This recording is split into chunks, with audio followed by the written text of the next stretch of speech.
Yo, Friday feeling.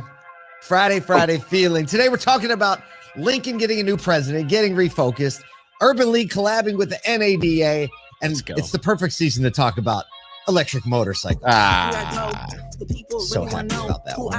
You're ready. I really want to try. I was like really like one of those skeptics in the beginning, but now I kind of really want to try one. Yeah, we've been tracking this story for a hot minute, so it's like I feel like you're like this is, you know when you like add things to your cart like 7 times over a 9-month period, and you're like, golly, just do it already. You know, it's kind of how I feel with running this story. So yeah, I know it'll be good. Well, we're going to be in all things used cars. If you don't know, it's perfecting the appraisal process again. It's part 2 of that conversation. It was really great. I probably had like record attendance last week. So if you have Clubhouse, just get the Clubhouse app, search all things used cars, tap on it. It'll show you what's going on. And please join us there. Last week, how many people went through the room? Like 400? Over 400 people through the room in an hour, which is nuts. Yeah, we're doing that. Also, in like less than 2 weeks, we're going to be in Tampa at Digital Dealer. After Digital Dealer on May 2nd, we're hosting a big premiere party for the launch of our TV docuseries, More Than Cars. We're elbows deep, Kyle, in the editing process. Man, we're getting edits back from the editing team, and like I was 8 minutes into the first, the edit this morning, smiling, grinning ear to ear. Paul jumps in the meet that we are in every single morning. I was like, "Why are you smiling?" I'm like, "What are you smiling about?" I'm enjoying myself watching this show, so I think people are gonna really get a good kick out Kyle, of it. You look like the movie poster for that show Smile. I was like, "Have you seen that?" Like way too big, way too big. So yeah, please. So if you're going to be in Tampa or around Tampa on May 2nd, please join us. You can go to aso2x.com and get tickets. They're super cheap. It's going to be a heck of a party. Red carpet, step and repeats, big screen. We're going to have some conversations beforehand. There's going to be swag and food and popcorn and a whole bunch of stuff. So please. If you're going to Digital Dealer, we're collabing with them. And if you're a dealer going to Digital Dealer, you get a free ticket.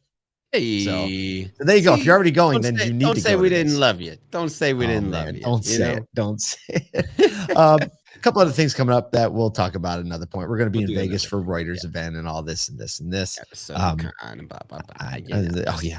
tickets just launched at soducon.com. We have things, but really, first and foremost, we hope to see you in Tampa. Hope to see you in Tampa May 2nd. All right, let's talk about some news. Let's get it.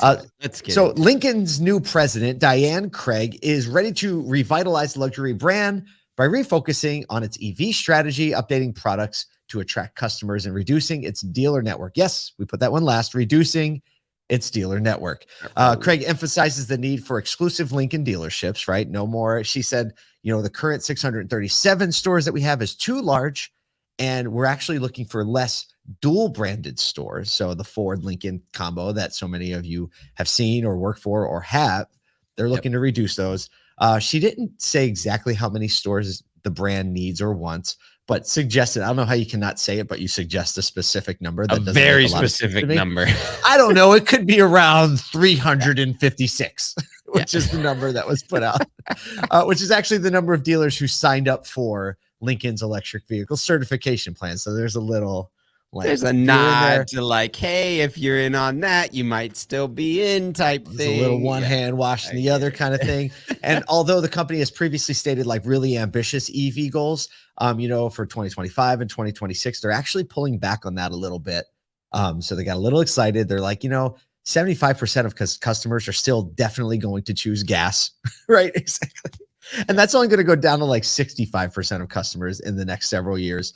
Yep. So, I guess the bottom line is she's like, I'm not telling you that timing. I'm not telling you what, but I'm telling you the focus is on how many stores we're going to have and delivering a like super essential Lincoln experience, focusing on customer service. And I think that she said like uber convenient. We need to be uber convenient for our customers. And they're all about experience, like the cabin and all the features and things like that. They have to do this. Their ad strategy, their desire to continually be a luxury brand. If they're not, I agree with them. Like if they want to be a luxury brand, they have to move away from being just associated with a Ford rooftop, I think.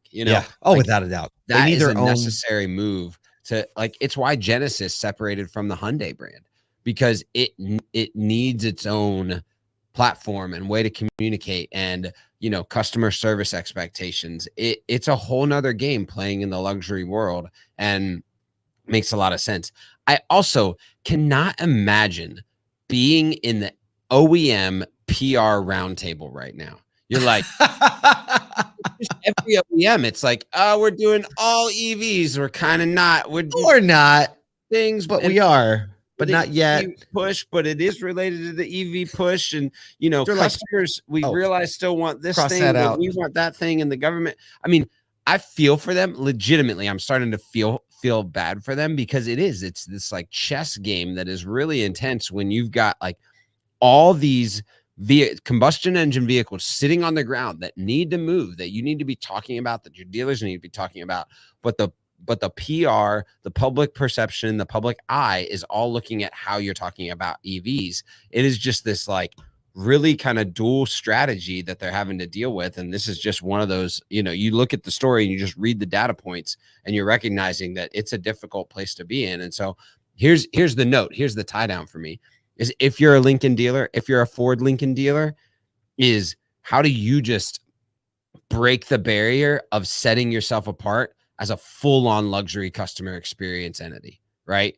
To where they recognize that you're the leader and follow you into. You mean like if you're a dual Ford Lincoln dealer, or just a Lincoln dealership, doesn't matter, right? Push the boundaries of the luxury customer experience and be the front runner for how to engage in the combustion engine and EV conversation at the exact same time in your ad strategy, your showroom strategy, your customer experience, your post-sale, your service experience. Push the boundaries. Kind of reminds me of that dealership, the Toyota Lexus dealer that just went up that we covered in New York City. Yeah, in New York City. There's Toyota Lexus, and they're like, hey, well, if we're going to do this, then the Lexus standard is the full standard, right? Like we're going full customer experience, full luxury. You know, I do remember a couple of guys in beards and flat brims talking about the fact that let's see how the EV rhetoric changes when people realize that we have to sell gas vehicles more because we have inventory now, and that's what people want to buy. I just heard a couple of guys say something. We got a couple guys we've heard of. They may or may not look like us. Yeah, and then they like to talk about how to fix things. Well, speaking of fixing things, segue time.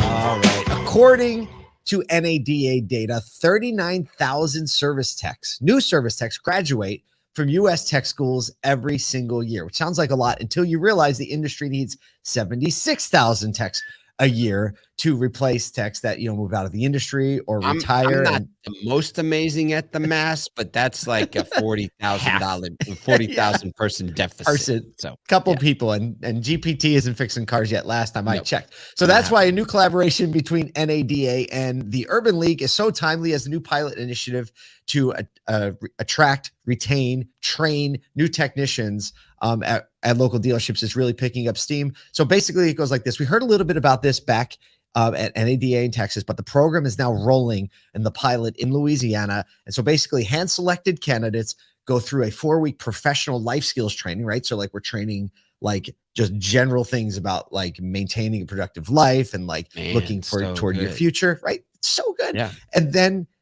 meanwhile, they shadow a service tech at a participating dealer, and then they start studying automotive tech at a local community college. And all in all, it's an 18-month program that includes both ASE and OEM certification. So 18 months is done. I'm OEM certified. I'm ASE certified. And then trained mechanics work as technicians, as dealership employees.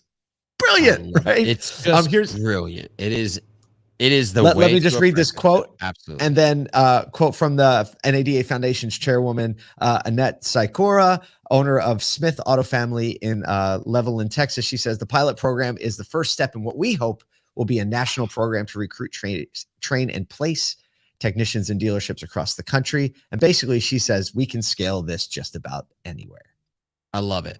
And this is where NADA just has the relationships, the national scale to do something like this. This is where they should be living. And this is exciting to me because this is a solve for the industry, for dealerships. It's a solve for consumers, right? Like telling that narrative, you know, that that the industry is working on making it easier to get your car serviced as an industry. We're not just doing that at the local level. We're working as an industry to make it easier to make sure your car gets serviced in a timely manner. That's a big story to tell. And dude, you know, I think this has to be an episode of More Than Cars. Like, we're just going there. We're going to Louisiana, yo. We're going to Urban League in Louisiana. Let's go. Yeah. When you think about it from like, there's nothing more quintessentially automotive than like the Urban League just does such a great job taking folks that have had like a, you know, like a problem, right? Or a challenge to get to the next level. And they're saying like, hey, we say it all the time, automotive industry, it has no ceiling, but it also has no floor, exactly. Right? And showing an on-ramp to the fact that if you compare that to a college trajectory in 18 months, the college trajectory kid and the person that goes through this program, their income, their opportunity is going to be substantially different. I mean, way less debt.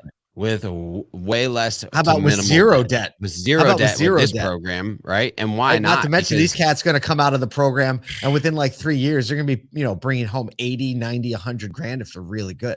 Easily.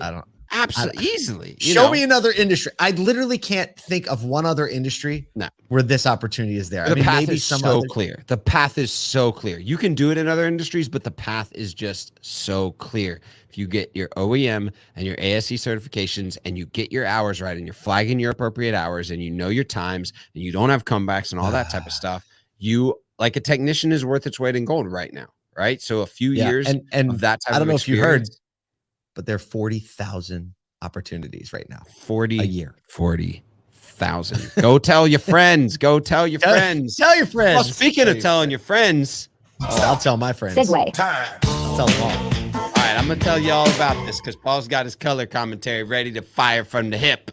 We talk about EVs a lot, but now that spring is here, you know, all those motorcycles are starting to come out across the country. So we wanted to show some love and talk about the new electric motorcycles by Harley-Davidson spinoff Livewire. We've talked about Livewire a couple times, but the first bike fully developed by the Split now does 0 to 60 in 3.1 seconds, has a range of about 100 miles, and fully charges in 30 minutes at a level 3 and 75 minutes at a level 2. So it's kind of similar to the early kind of, you know, EV vehicles. The interesting thing about it and the great thing about it is that it comes in just under $16,000 and they're going to be delivering them in time for summer in July.